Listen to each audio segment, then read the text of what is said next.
Hello, music fans. You're watching Death by Unicorn, where we talk about metal, rock, and prog music. This is New Music Picks 2026. I'm going to talk about 5 new albums that came out on June 26th, 2026, and give my quick first impressions of them. I'll talk about them in my order of preference, starting with Exploring Birdsong and their debut album, Every House We Built. It's their debut full-length album, but they've released some EPs and stuff before that are all great. And they're from the UK. It's progressive rock with alternative pop, art rock, and even kind of some gent rhythms in there. And I'm putting this one in my near masterpiece tier, kind of right on the border between excellent tier and near masterpiece tier for me. But there's amazing female vocals here, nice genty bass sounds that sound a lot like there could be guitars in this band, but there's no guitars here, only bass, keyboards, drums, and vocals. Great drum grooves, great piano parts, great vocal melodies. The melodic parts of the music managed to make it accessible and catchy to normal music fans, but the sophistication of the chords, syncopated grooves, and beats make it really interesting for intensely analytical music snobs like me as well. I thought their 2023 EP, Dancing in the Face of Danger, was very good, but it was just a short teaser of what they are capable of.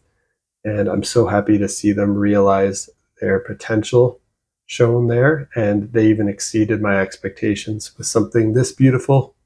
Near masterpiece tier, one of the best debut albums of the year, I think, for fans of Bent Knee, OK Goodnight, and Kate Bush, or any kind of artsy, adventurous, progressive artist with strong female vocals that sound like they have some music school training, but also just write some wickedly catchy pop hooks.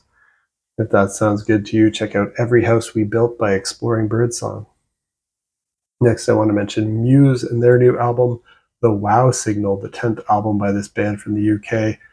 It's alternative rock with progressive rock, art rock, electronic, and hard rock influences. Even some like classical influence, I'd say. Pop in here, of course. And I'm putting this in my excellent tier. Muse is a massive band, and a lot of what they do is really awesome, but I do like this a lot better than their last 3 albums, which I feel they kind of dipped in quality a bit with Will of the People, Simulation Theory, and Drones not being as strong as the work that preceded it. So this is definitely better than those. I think it could even be better than The Resistance from 2009 and Showbiz from 1999 as well. It's hard for Muse to touch the greatness of some of their works like Origin of Symmetry, Black Holes, and Revelations for me. Those are a couple of my favorites. And I also really like The Second Law, which is probably my 3rd favorite Muse album, which I think is underrated. But this is in the same ballpark as Absolution for me, which is probably my 4th favorite. So I'm putting this at a comfortable number 5 in their strong catalog. Excellent tier album. I like how they managed to be heavy on this album at times, bordering on metal riffing, but never quite crossing over into making a full-on metal song. I like how they also managed to be very catchy, very accessible in a way that can get them some mainstream and radio appeal, but they keep their songwriting, their performance, and production really interesting, really unique, and they have their signature sound that's immediately recognizable. Solid vocal performances, catchy melodies, great guitar, bass, and keyboard riffing, nice compositions. That's all here. If that sounds good, check out The Wow Signal by Muse. Next, I want to mention The Pretty Reckless and their album Dear God, the 5th album by this American band. It's hard rock with alternative rock, post-grunge, punk, and blues rock influences. Putting this one in my very good tier. Great raspy, grungy, powerful female vocals here from Taylor Momsen, who started off her career as a child actress as Cindy Lou Who in How the Grinch Stole Christmas with Jim Carrey back in the year 2000. That's when that came out. And I thought their last 2 albums were very good, but, well, maybe I think I'd put them good tier, maybe just below very good. But I didn't go back to them much. I think this, though, is their best album that I've heard yet, so it's the best out of their last 3. And I'm going to give it my very good tier here. It won't make my year-end list or anything like that. This isn't really this style of post-grunge alternative rock. Hard rock isn't really my main style of music, but it is cool for what it is. If you're a fan of bands like Nirvana, Foo Fighters, Soundgarden, Audioslave, Red Hot Chili Peppers, want to hear something like that, but with someone that sounds more like Joan Jett meets Courtney Love on vocals. This is for you, though I think Taylor Momsen is actually better than both Joan Jett and Courtney Love on the vocals here. So check that out. That's The Pretty Reckless with Dear God. Next, I want to mention Lunatic Soul and their album Transition 2, the 9th album by this Polish project. It's progressive art rock with folk, ambient, electronic, and acoustic influences. And I'm putting it in my good tier. Lunatic Soul is a project from the singer and bass player Marius Duda from Riverside. And I love his band Riverside. I like some of the Lunatic Soul stuff that I've heard, though I haven't heard it all. I prefer Riverside over Lunatic Soul. This album's good. It's not as good for me as the last Lunatic Soul album. I think this is more of a reworkings kind of release where he's redoing a few tracks that were bonus tracks on his 2020 album Through Shaded Woods. But he also opens the album with a new original song that wasn't heard before, which is called Realm of the Weeping Willows. Then the album closes with an epic called Transition 2, which is 23 minutes long. It's my favorite track on the album currently. I think the whole album was, if the whole album was as good as that track, it could be very good tier or potentially excellent tier. But the middle two tracks do sound to me like they're bonus tracks. They aren't as good as the closer for me.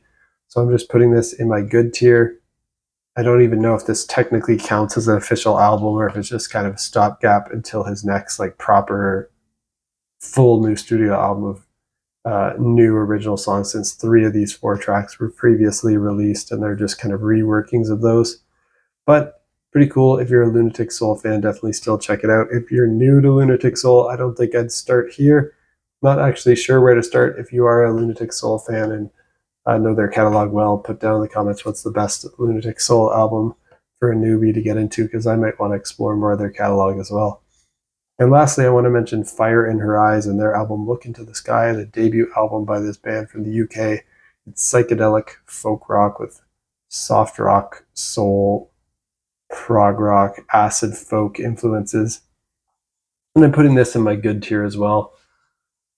This is a sister duo from the UK doing this psychedelic prog folk pop stuff. I can tell they're very talented, they're ambitious, they write solid songs, and they perform well. But I got a little tired and bored during the album. It was a bit too long for me at 71 minutes long. I think if they took the best half of the material from this and cut the rest, they would have made a stronger, shorter album that could have maybe been worthy of very good tier. For now, I'm just putting this in good tier. No song, none here is bad, but they do start to sound a little samey, especially after listening for 71 minutes straight to this. That's my first impressions of these 5 albums that came out over the last week. I think they all came out on June 26, 2026.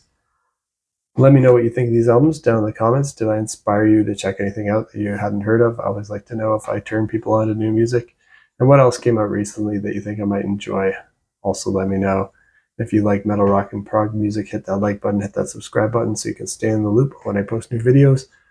My next video in this series will be reviewing new music from Deep Purple and Moonspell and maybe some others.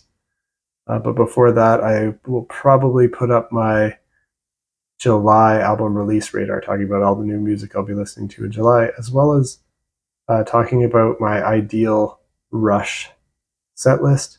I think I'm going to put up my best albums of 2026 so far video as well. Peace out.